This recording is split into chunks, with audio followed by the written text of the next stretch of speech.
Good morning guys. Kung naririnig niyo po yung parang may sumisyap-syap na, ayun, naririnig niyo may sumisyap-syap na mga sisiw. So parang namisa na po ata itong ating bantam. So try natin i-check. So ayun, may pisa na nga po siya. At ilan po, 3 piraso. So ayan, meron na po tayo 3 piraso po.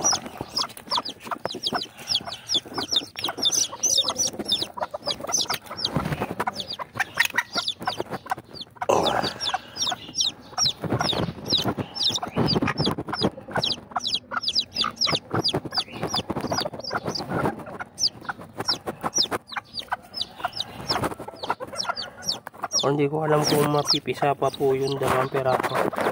Pero kunin na natin itong 3 sisiw para so ayan, meron po. Ayan dyan. Yun, lumipad na yung ating bantam na serama, yung tandang. So ayan, yung kunin muna natin itong sisiw at itabi muna natin. So wakas, nakapagpapisa na rin tayo. Meron tayong 3 piraso. Ayan po sila guys. So 6 kasi yung nilimliman yan eh. So ayan, meron na tayong 3 piraso. So asa muna natin yan. Okay. Ayaw pa magpahuli. Nako, pala ka dyan, mabugbog ka dyan. Tanga-tanga ka. So iwan na muna natin yan dyan. Takloban na muna natin to para hindi sumama yung ating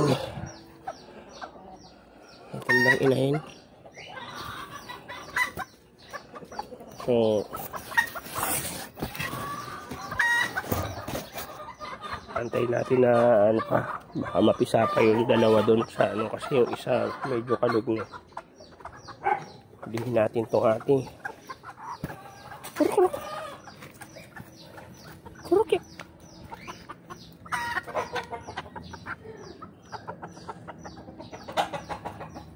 Kurukik. Try natin bilihin. Ay kung ayaw yung pahuli, diwag. So kami ako na nanguhuli eh. Mapapakain muna tayo guys. So ayan na lang muna ang update natin. So ayan, meron na tayong 3 bagong magagandang sisiw. Sana mapadaan natin yan. So ganito na lang muna po sa video na to.